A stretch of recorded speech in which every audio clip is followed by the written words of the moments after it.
6 minutes. I'd like to welcome you to the House, Minister. It's always a pleasure to see you back here with us, and to commend Senators Siri, Carney and Conway and their colleagues for putting down this important motion, and delighted to lead for Labour on this motion. I do, if I may, wish to, in advance, second the amendments being proposed by Senator Black.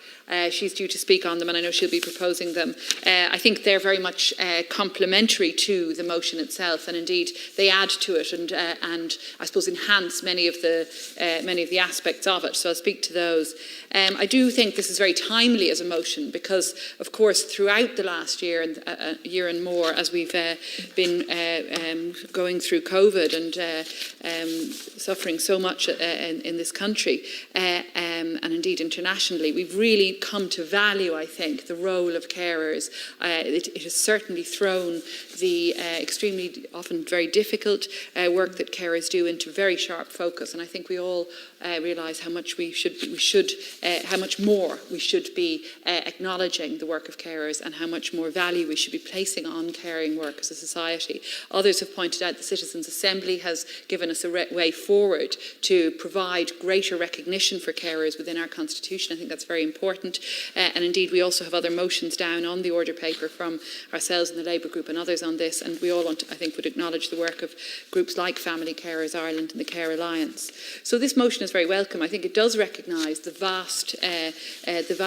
the number of carers, 500,000 family carers in Ireland, according to Family Carers Ireland, who are estimated to save the state a huge amount of money, who provide about 19 million hours of unpaid work per week, and who many of whom juggle other forms of work, paid work and care. In an excellent article in Saturday's Irish Times, Patrick Frayne spoke about the role of a carer from his own personal experience, asking, could we care less about people who care, and identifying a nexus of misogyny, classism and often racism that allows society, I suppose, to see this work in some ways as downgraded or less significant. So I think all of these things, all of this recognition is very important, and that all feeds into this motion.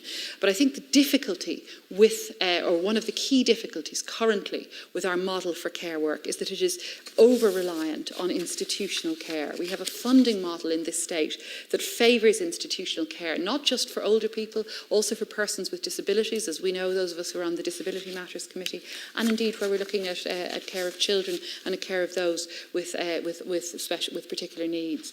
Our care model, Minister, is far too piecemeal. It is not sufficiently well structured to meet the real needs of people. And I'm looking at a 2019 discussion document from Sage Advocacy, for example, on funding long-term support and care, which showed a clear preference among the public and carers themselves to enhance supports for home care rather than having such a strong reliance on institutional care. And I suppose for me and for Labour, where this comes most clearly into focus is with the Fair Deal scheme, which provides persons in nursing homes with an entitlement to state financial support. We are calling, Minister, for a new Fair Deal scheme, for a scheme that provides the sort of statutory basis for home care that is so sorely needed. And this came again into particular focus for me recently on a walk in a local park, where meeting a woman of my age who was with her mother. Her mother is in her 90s. She still lives at home, supported by round-the-clock care, which is privately paid for by the family, by the siblings.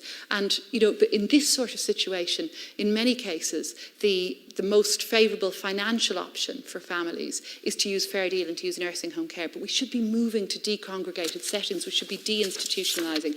I know there's some recognition of this within the motion. I know Senator Siri Carney spoke about this, the need to ensure a system is developed for financing and regulation of home support services. Absolutely. But let's go further. Let's be more radical. And let's actually create a fair deal that enhances and supports people being cared for in their homes into their old age. We have all seen through the pandemic how important it is that people would be supported to stay in their homes where possible, and that should be our default option.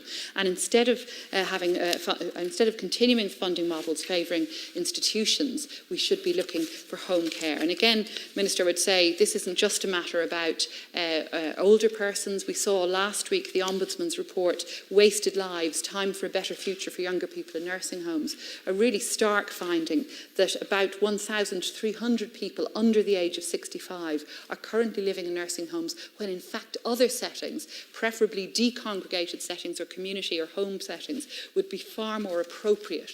And some very harrowing personal stories from individuals who clearly should not have remained in nursing homes for lengths of time, in some cases for years, where they were patently much better off and much more appropriately would have been in their own homes, provided with supports.